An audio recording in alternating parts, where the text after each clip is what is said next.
오늘 우리에게 주시는 하나님의 말씀은 사도행전 15장 1절에서 35절까지의 말씀입니다. 그러나 읽는 것은 21절까지만 읽도록 하겠습니다.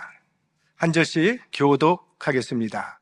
어떤 사람들이 유대로부터 내려와서 형제들을 가르치되 너희가 모세의 법대로 할례를 받지 아니하면 능히 구원을 얻지 못하리라 하니, 바울과 바나바와 저희 사이에 적지 아니한 다툼과 변론이 일어난지라.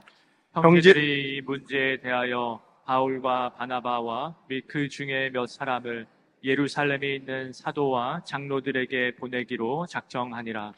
저희가 교회의 전송을 받고 베니게와 사마리아로 다녀가며 이방인들의 주께 돌아온 일을 말하여 형제들을 다 크게 기쁘게 하더라.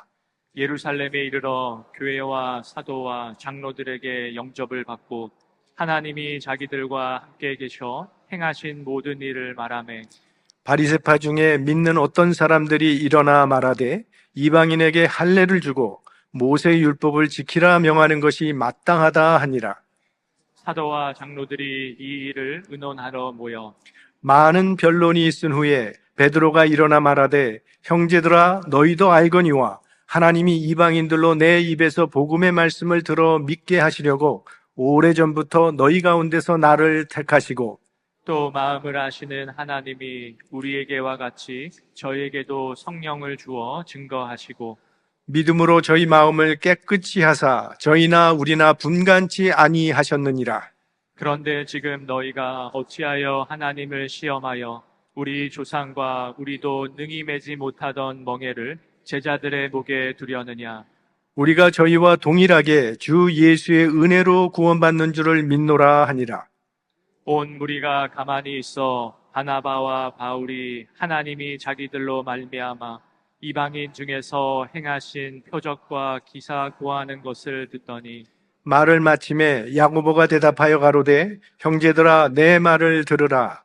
하나님이 처음으로 이방인 중에서 자기 이름을 위할 백성을 취하시려고 저희를 권고하신 것을 시므온이 고하였으니 선지자들의 말씀이 이와 합하도다. 기록된 바 이후에 내가 돌아와서 다윗의 무너진 장막을 다시 지으며 또 그 퇴락한 것을 다시 지어 일으키리니 이는 그 남은 사람들과 내 이름으로 일컬음을 받는 모든 이방인들로 주를 찾게 하려 함이라 하셨으니, 즉 예로부터 이것을 알게 하시는 주의 말씀이라 함과 같으니라. 그러므로 내 의견에는 이방인 중에서 하나님께로 돌아오는 자들을 괴롭게 말고 다만 우상의 더러운 것과 음행과 목매어 죽인 것과 피를 멀리하라고 편지하는 것이 가하니 다 같이요. 이는 예로부터 각성에서 모세를 전하는 자가 있어 안식일마다 회당에서 그 글을 읽음이니라 하더라. 아멘. 오늘 본문은 교회 역사상 첫 번째로 열린 예루살렘 공의회에 관한 기록입니다. 기독교 최초의 교회는 예루살렘 교회입니다. 이 예루살렘 교회는 12사도를 중심으로 한 교회입니다. 유대인 중심으로 세워진 교회이기 때문에 물론 유대 문화를 가지고 있는 교회입니다. 유대 문화란 유대인들이 오랜 세월 살아오면서 지켜왔던 율법, 할례 이런 것들을 말합니다. 처음 예루살렘 교회 교인들은 그동안 살아왔던 방식대로 그렇게 율법이나 할례를 그대로 지키면서 예수를 믿고 신앙생활을 했습니다. 그래도 아무 문제가 없었습니다. 그런데 사도 바울과 바나바가 이방으로 복음을 전하면서 문제가 생긴 겁니다. 바울과 바나바는 율법을 모르는 이방인들에게는 유대인의 율법이나 할례를 가르치지 않고 오직 예수 그리스도의 십자가와 부활의 복음만을 전했습니다.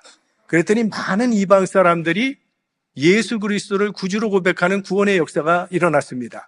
자, 그렇게 1차 전도 여행을 잘 마치고 안디옥 교회로 돌아온 바나바와 바울은 이제 안디옥 교회 성도들 앞에서 선교 보고를 하게 되고 이 선교 보고를 들은 안디옥 교회 성도들은 기뻐하면서 하나님을 찬양하고 하나님께 영광을 돌렸습니다. 자, 그 소식이 예루살렘 교회까지 전해지게 되었습니다. 얼마나 기쁘고 감사한 일입니까? 그러나 모두 기뻐한 것은 아니었습니다. 아주 못마땅하게 생각하는 사람들이 본문에 나타납니다. 1절, 어떤 사람들이 유대로부터 내려와서 형제들을 가르치되 너희가 모세의 법대로 할례를 받지 아니하면 능히 구원을 얻지 못하리라 하니, 예루살렘에서 온 어떤 유대인들이 이 안디옥 교회 교인들에게 아주 혼란스러운 교리 문제를 야기시켰습니다. 예수를 믿는 믿음만으로는 부족하다. 그 위에 율법을 지키고 할례를 받아야만 구원을 받을 수 있지, 할례 받지 않으면 구원받을 수 없다고 주장을 했습니다. 그러니까 예수를 믿는 믿음 플러스 율법을 지켜야 구원을 받을 수 있다는 그런 구원론의 문제를 제기한 것이죠. 그 말을 듣고 안디옥 교회 교인들은 큰 혼란에 빠지게 되었습니다. 바울과 바나바는 우리에게 할례 받으라는 말을 한 적이 없는데, 그저 예수님 믿으면 구원받는다고 했는데, 그럼 그동안 바울과 바나바가 전해준 이 복음은 온전한 복음이 아닌 것인가? 우리도 할례를 유대인처럼 받아야만 구원이 완성되는 것인가? 이렇게 교회가 좀 혼돈에 빠지게 되었습니다. 안디옥 교회뿐만이 아니라 그동안 사도 바울과 바나바가 1차 전도여행을 다니면서 복음을 전했던 갈라디아 지역에 있는 비시디아, 안디옥, 이고니온, 루스드라, 더베에서도 사도들이 전했던 그 복음이 온전한 복음이 아니라는 그런 혼란이 일어났습니다. 그래서 바울이 급히 갈라디아서를 써서 보내게 된 거죠. 그 갈라디아서 1장에 보면 이런 말씀이 나옵니다. 그러나 우리나 혹 하늘로부터 온 천사라도 우리가 너희에게 전한 복음 외에 다른 복음을 전하면 저주를 받을지어다. 우리가 너에게 전했던 그 복음 외에 다른 복음을 전하는 자가 있다면 그가 하늘로부터 온 천사라 할지라도 저주를 받을지어다. 아주 저주라고 하는 무시무시한 단어를 씁니다. 그러니까 복음의 진리를 목숨을 걸고라도 수호하고자 하는 이 사도 바울의 단호한 의지가 담겨있는 편지를, 갈라디아서를 보낸 거예요. 자, 여기서 바울이 말하는 다른 복음이라고 하는 것은 유대주의자들이 얘기한 것과 같이 예수 그리스도의 복음만으로는 부족하고 율법을 지켜야만 구원받을 수 있다는 이 변질된 복음을 말하는 것입니다. 사실 오늘 우리들은 이 구원론이 그래도 잘 정립되어 있기 때문에 별로 혼란스럽지가 않습니다. 오늘 예수 믿는 사람들은 우리가 어떻게 구원받고 있다고 믿고 있습니까? 에베소서 2장 8절 9절, 우리 다 같이 신앙 고백하는 마음으로 함께 읽어보겠습니다. 너희가 그 은혜를 인하여 믿음으로 말미암아 구원을 얻었나니 이것이 너희에게서 난 것이 아니요 하나님의 선물이라. 행위에서 난 것이 아니니 이는 누구든지 자랑치 못하게 함이니라. 율법을 지킴으로 구원받는 게 아니고 행위로 인해서 구원받는 게 아니라 오직 믿음으로, 오직 은혜로 구원받는다. 이렇게 우리는 믿고 있습니다. 이 오직 믿음, 오직 은혜라는 것은 우리 종교개혁가들이 많이 사용한 단어인데, 그분들이 이걸 그렇게 강조했던 이유는 당시 가톨릭 교회가 인간의 행위와 공로를 지나치게 강조했기 때문입니다. 그들도 예수 그리스도를 믿는 믿음이 필요한데 그것만으로는 안 되고 인간 쪽에서의 협력이 필요하다는 겁니다. 선행. 그래서 예수 그리스도의 십자가와 인간의 행위를 통한 협력을 통해서 구원이 완성된다고 가르쳤던 거죠. 그래서 종교개혁자들은 아니다. 이 구원에는 인간의 행위는 1%도, 0.1%도 포함될 수 없는 것이다. 그래서 오직 믿음, 오직 은혜, 예수 그리스도의 십자가 공로로만 구원받을 수 있다고 그렇게 강조했던 거예요. 그러면 선행은 필요 없다는 얘기인가? 선행은 구원의 열매지 구원의 조건이 될 수 없다는 것이 우리 종교개혁가의 입장이고, 그게 우리가 믿고 있는 구원론입니다. 그러나 이 초대교회 당시에는 이 구원론이 아직 체계적으로 정립되어 있지 않은 상태였기 때문에 이게 굉장히 심각한 문제가 되었던 겁니다. 바울과 바나바가 전한 복음처럼 구원이 전적으로 예수 그리스도로 말미암은 것이냐, 아니면 유대주의자들의 주장처럼 예수님도 필요하지만 모세의 율법도 지켜야만 완성되는 것이냐, 예수 그리스도를 믿기만 하면 구원이 이루어지는 것이냐, 그렇지 않으면 우리도 뭔가 좀 더 해야 하느냐, 이런 문제죠. 자, 이로 인해서 바울과 바나바와 그 유대주의자들 사이에 논쟁이 일어나게 되었는데 이 구원론의 문제는 너무나 중요한 문제이기 때문에 우리끼리 결정할 것이 아니라 우리 예루살렘에 사람을 보내서 사도들과 함께 이 문제를 해결하자고 해서 안디옥 교회가 바울과 바나바 그리고 몇 사람을 더 예루살렘에 보내게 됩니다. 그래서 예루살렘에서 최초로 이제 이 공의회가 열리게 되는데 오늘 우리가 믿고 있는 이 오직 믿음, 오직 은혜라고 하는 구원론이 바로 이 예루살렘 종교회의를 통해서 결정되는 것입니다. 오늘 내용을 보면 이 회의 중에 네 그룹이 자기의 의견을 발표합니다.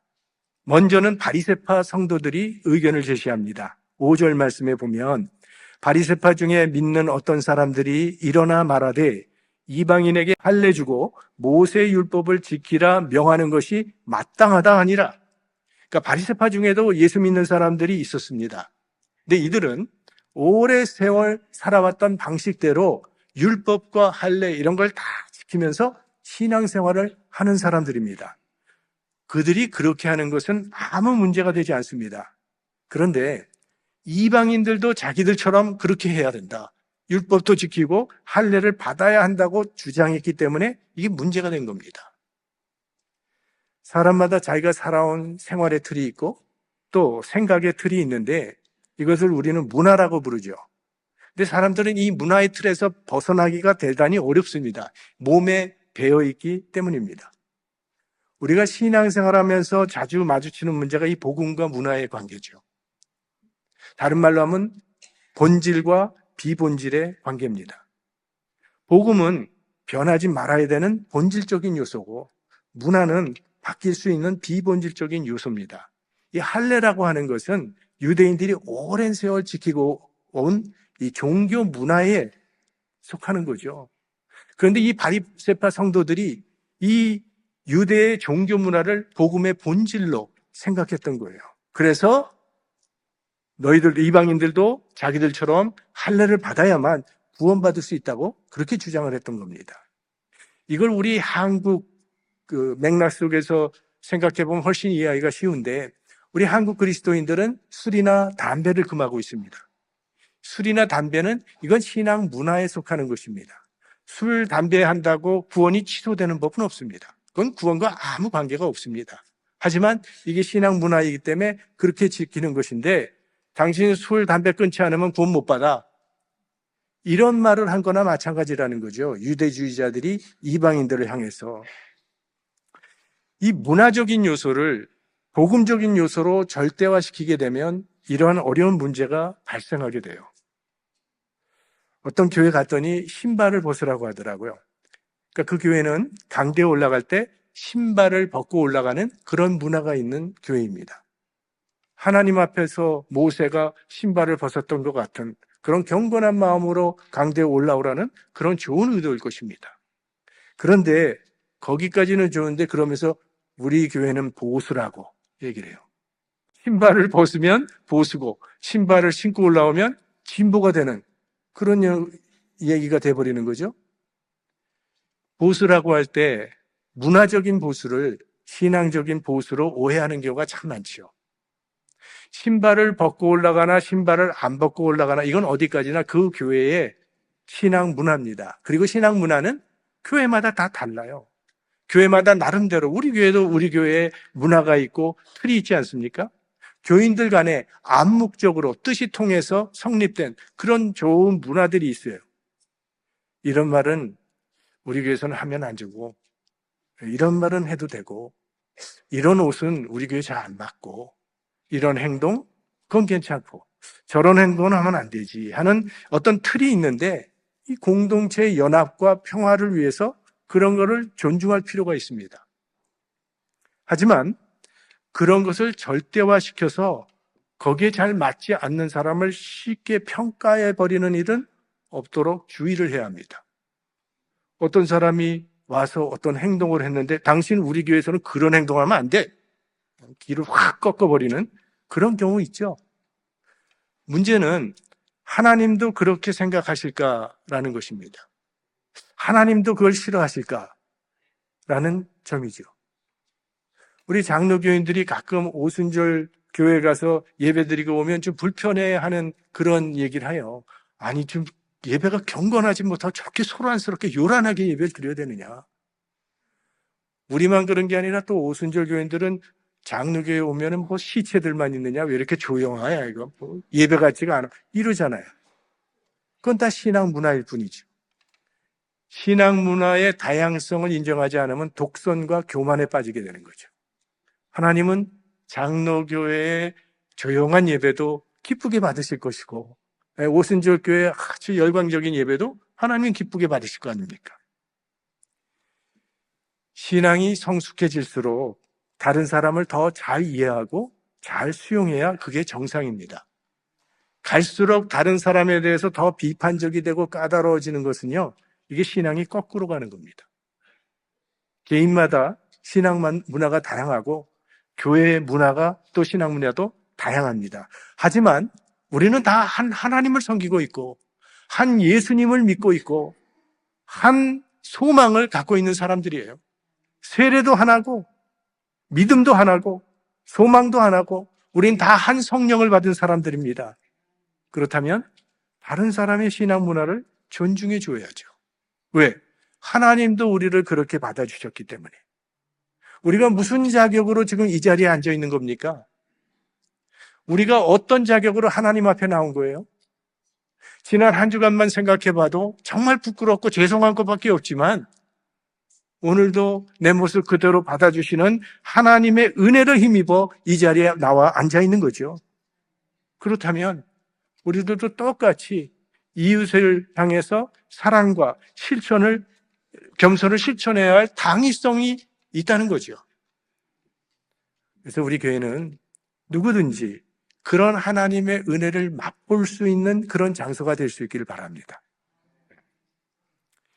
자, 이어서 이제 두 번째로 베드로 사도가 의견을 발표하는데 약간 깁니다. 7절에서 11절까지인데 이걸 종합해 보면 베드로는 자기가 경험한 사건을 근거로 해서 할례라는 건 필요 없다라고 주장을 합니다.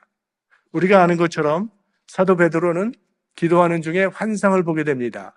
하늘에서 그릇 같은 것이 내려오는데 그 그릇 안에 보니까 각종 짐승들이 들어있었어요. 근데 그 짐승들은 유대인들이 부정하게 되어 있는 율법으로 먹지 못하도록 되어 있기 때문에 그런 부정한 동물인데 하나님이 베드로에게 그걸 잡아먹으라고 말씀을 하십니다. 그래서 베드로는 저는 그거 먹을 수가 없습니다 했더니 하나님께서 내가 깨끗게 한 것을 네가 속되다 하지 말라.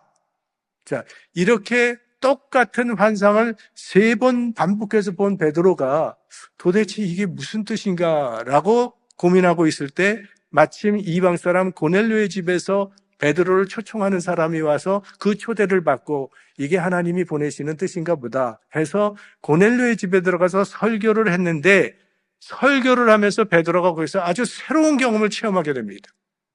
오순절 유대인들에게 임했던 그 성령의 사건이 똑같이 이방 고넬료의 집에서도 이루어지는 것을 경험하게 되죠. 할례받지 않은 사람들인데 하나님께서 그들을 구원하시고 율법도 모르는 사람인데 성령을 받는 것을 베드로가 목격했어요. 자, 이 체험을 근거로 해서 오늘 베드로는 자기 의견을 발표합니다. 10절입니다.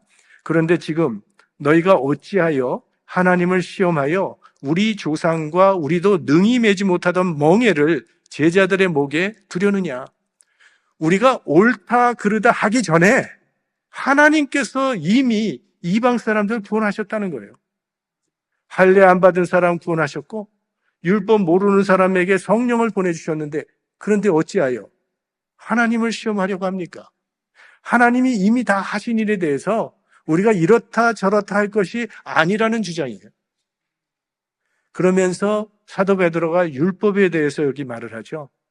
여러분들이 주장하는 그 율법은 우리 조상들도 제대로 지키지 못했고 우리도 제대로 지키지 못하고 있고 그런 율법을 왜 다른 사람에게 지키라고 강요하는 것입니까?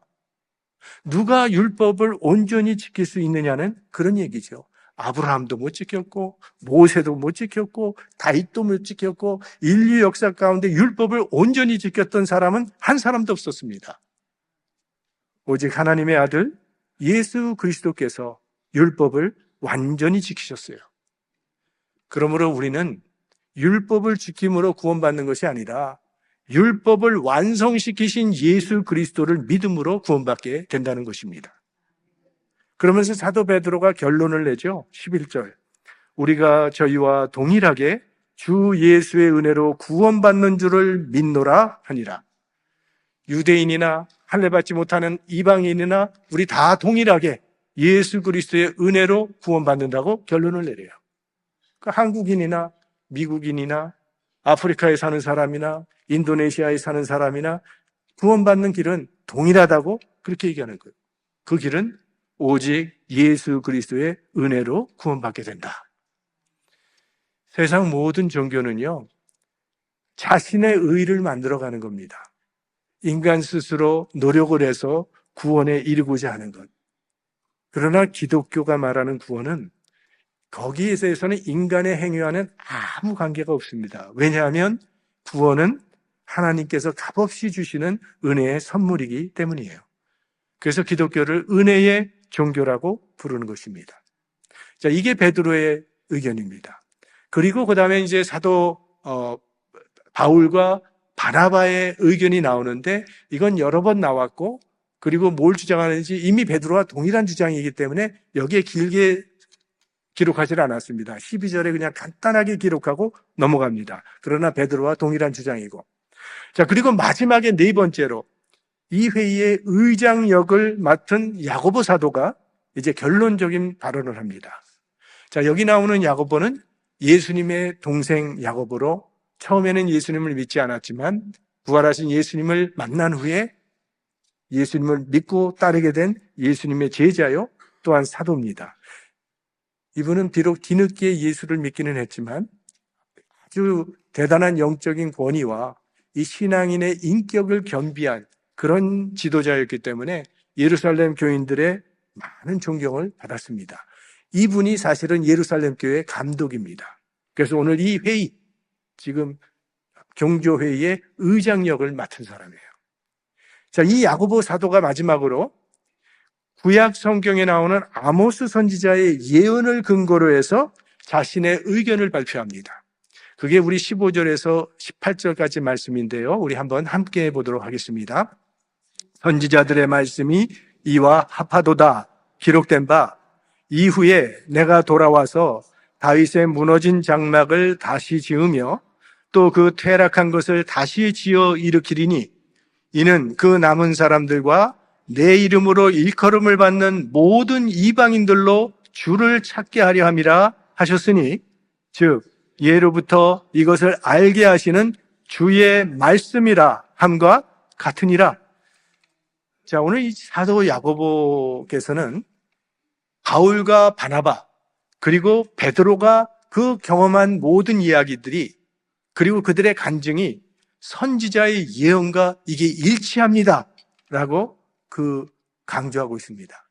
그러니까 베드로가 말한 것은 자신의 경험에 근거해서 말한 것이고 사도 바울과 바나바도 역시 자신들의 경험을 근거해서 의견을 낸 것인데 야고보의 관심은 그들의 개인적 경험이 과연 하나님의 말씀과 일치하느냐 거기에 지금 초점을 맞추고 있는 것입니다. 그러니까 우리가 어떤 문제에 대해서 신앙적인 결론을 내리고자 할 때는 개인의 체험이나 환상 여기에만 의존해서 결정하는 것은 불완전하다는 거죠. 개인의 체험과 환상은 기록되어 있는 하나님의 말씀과 일치해야 한다는 거예요. 왜? 우리의 기준은 성경이니까. 체험도 중요하고 간증도 소중하지만 그것이 하나님의 말씀과 일치할 때만 그게 가치가 있는 거죠. 그래서 드디어 야고보 사도께서는 이 하나님의 말씀을 근거로 해서 오늘 이 종교회의에 결론적 판결을 내어놓습니다. 그게 19절입니다.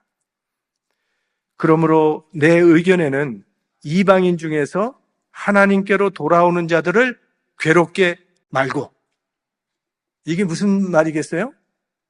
구원은 할례와는 무관하게 예수 그리스도의 십자가 은혜로 믿음으로 이루어진다는 진리를 확인한 겁니다. 할례와 구원은 아무 상관이 없다. 여러분, 이 결정은 기독교가 유대인들의 민족 종교가 되느냐, 그렇지 않으면 세계인을 구원하는 하나님의 복음이 되느냐를 판가름하는 매우 중요한 그런 결정이었습니다. 여기 사도 야고보가 이방인 중에서 하나님께 돌아오는 자들을 괴롭게 말라고 했는데, 이방인들이 하나님의 자녀가 되어서 교회에 나온다는데 이게 얼마나 기쁘고 감사한 일입니까?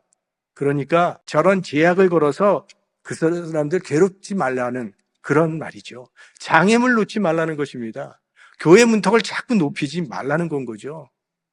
문턱이 높아진다는 것은 복음의 은혜보다도 인간의 기준이 더 높다는 그것을 의미하는 거니까. 그래서 야고보 사도는 자꾸 문턱을 높여서 이방인들의 마음을 괴롭게 하지 말라고 권고를 합니다. 구원은 오직 은혜로 얻는 것이니까 이방인에게 할례와 같은 이 유대 민족의 문화를 강요하지 말라는 거예요. 동시에 이방 그리스도인들 역시 유대인에게 혐오감을 주는 이방 풍습을 자제해달라고 권고를 합니다. 20절과 21절 말씀. 다만 우상의 더러운 것과 음행과 목매어 죽인 것과 피를 멀리하라고 편지하는 것이 가하니 이는 예로부터 각 성에서 모세를 전하는 자가 있어 안식일마다 회당에서 그 글을 읽음이니라 하더라. 세 가지를 제시합니다. 우상의 제물을 먹지 말라. 그리고 음행을 피하라.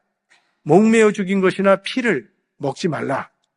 이거는 그동안 모세 율법을 계속 들었던 유대인들, 그들을 배려하는 그러한 제시입니다. 이건 구원의 조건이 아니라 덕을 세우기 위한 권고 사항이에요. 믿음이 약해서 율법 가운데 있는 유대인들이 있기 때문에 이들을 배려하는 차원에서 제안을 한 겁니다. 그러니까 신앙 편에서는 바울 편을 들어주고 문화에 있어서는 유대인 편을 야고보 사도가 들어준 겁니다. 오직 은혜로, 오직 믿음으로 구원 얻는다는 원칙을 원칙대로 지키면서도 유대인들을 존중해주는 차원에서 이런 제안을 한 거죠. 그래서 진리도 지키고 약한 자도 배려함으로 절충안을, 아주 지혜로운 절충안을 사도 야고보가 제시해 준 겁니다.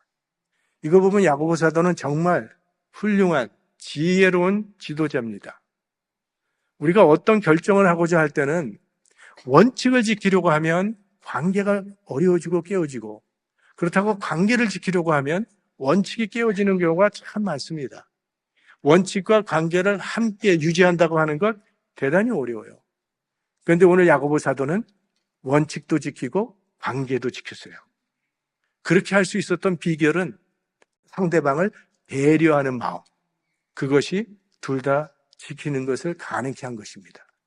유대인은 이방인을 배려해주고 이방인은 유대인을 배려해주는 마음으로 대하니까 이게 가능해진 거죠.